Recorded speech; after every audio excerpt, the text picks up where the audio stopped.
시편 78편 34절에서 55절입니다. 키워드는 불순종과 신실하심, 소망의 하나님의 역사, 의지하는 삶입니다.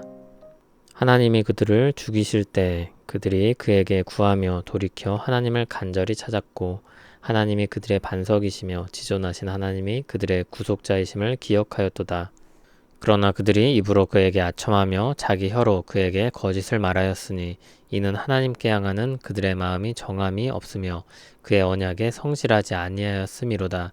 오직 하나님은 긍휼하심으로 죄악을 덮어주시어 멸망시키지 아니하시고 그의 진노를 여러 번 돌이키시며 그의 모든 분을 다 쏟아내지 아니하셨으니 그들은 육체이며 가고 다시 오지 못하는 바람임을 기억하셨음이라. 그들이 광야에서 그에게 반항하며 사막에서 그를 슬프시게 함이 몇 번인가. 그들이 돌이켜 하나님을 거듭 시험하며 이스라엘의 거룩하신 이를 노엽게 하였도다. 그들이 그의 권능의 손을 기억하지 아니하며 대적에게서 그들을 구원하신 날도 기억하지 아니하였도다.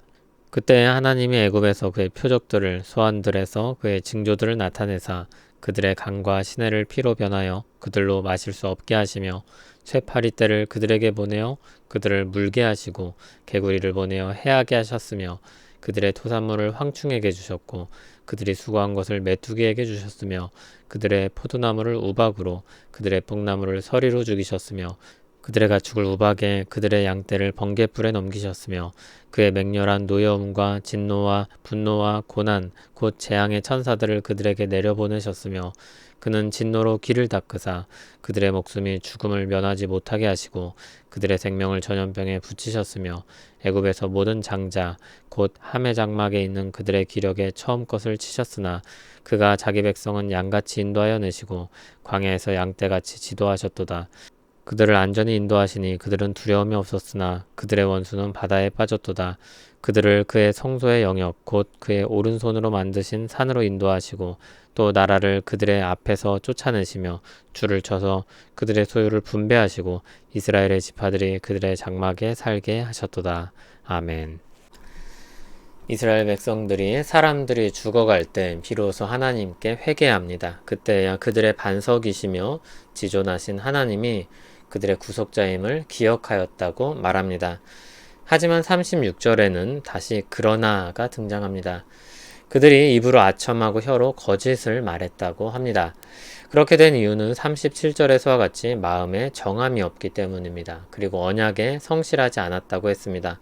언약을 지키는 것은 단지 외형적으로 지시를 따르는 것이 아니었습니다. 언약을 지키는 것은 마음으로 정하여 하나님을 향해 사는 것입니다.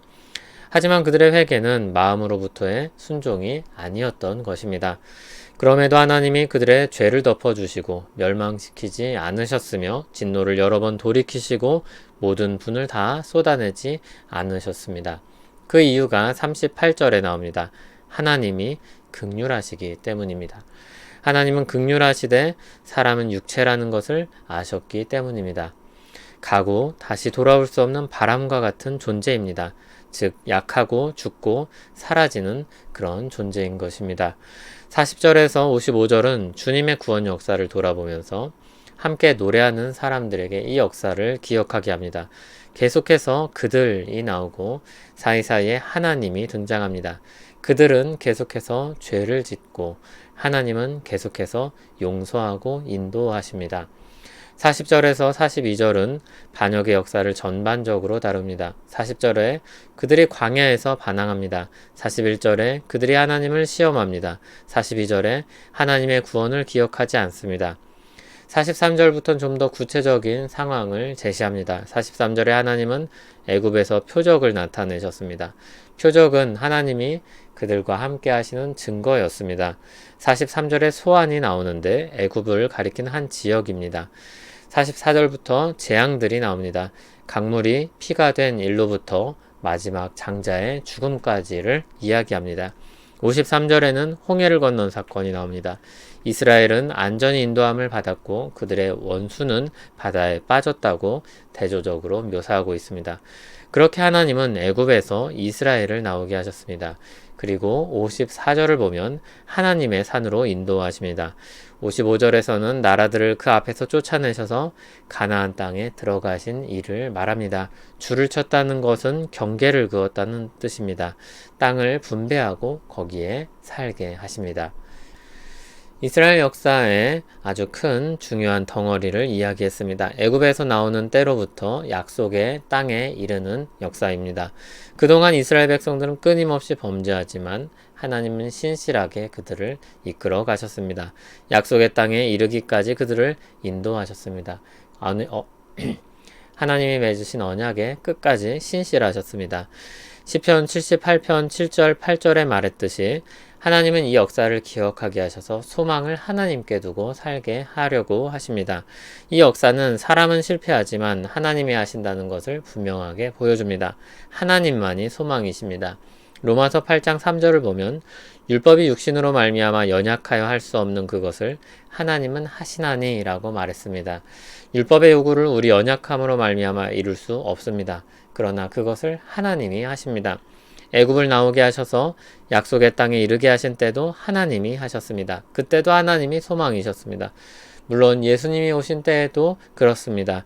그분은 죄인과 같은 한 사람의 모습으로 오셔서 그 모든 죄짐을 지고 죽으셨습니다. 우리가 받아야 할 형벌을 다 받으셨습니다. 그리고 하나님의 율법을 다 지켜 행하셨습니다. 그렇게 얻은 의로움을 우리에게 전해 주셨습니다. 그 예수 그리스도만이 우리 소망이십니다. 예수님은 성령님을 보내주셔서 우리 마음이 계속해서 하나님을 따라 살게 하십니다. 하나님을 향한 마음을 일으키시고 하나님의 말씀을 순종하는 마음을 주십니다. 우리는 출애굽 역사보다도 놀라운 역사가 예수 그리스도 안에서 이루어지고 있음을 보아야 하고 또 말해야 합니다. 예수 그리스도 안에서 이루어진 구원 역사를 기억할 때 우린 정말 하나님만이 소망이심을 알게 되고 하나님을 의지하여 살게 됩니다. 하나님은 인자가 풍성하신 하나님이며 그 인자하심으로 말미암아 예수 그리스도를 보내주시고 우리를 구원하셨습니다. 우리는 오늘 시편 말씀을 읽으면서 이 구원 역사를 떠올려야 할 것입니다. 우리 신앙은 우리가 열심히 읽어온 삶의 토대를 두고 있지 않습니다.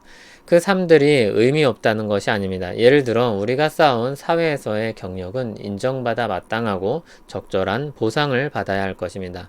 그리고 그 경험들은 실제로 더 좋은 결과를 낼 수 있는 내 실력이 되었을 것입니다. 그러나 신앙은 다릅니다. 그동안 쌓아왔고 단련한 것들로 죄를 이길 수 없습니다. 선줄로 생각할 때 넘어질 것입니다. 죄를 이겨내는 것은 성령님이 함께 하심을 얻게 되는 열매입니다. 우리는 신앙이 깊어질수록 하나님을 더 의지하며 살게 될 것입니다. 그래서 신앙이 깊어질수록 우리는 더 겸손해집니다. 나의 나된 것이 모두 주님의 은혜임을 알기 때문입니다. 그리고 그것이 내는 열매들이 얼마나 아름답고 달콤한지 알기 때문에 더욱 주님을 의지합니다. 로마서 8장 30절은 이렇게 말씀합니다. 미리 정하신 그들을 또한 부르시고 부르신 그들을 또한 의롭다 하시고 의롭다 하신 그들을 또한 영화롭게 하셨느니라. 우리 소망이신 주님을 의지하여서 죄의 자리를 떠나고 하나님이 부르시는 영광스러운 자리로 나아가는 우리가 되기를 소원합니다.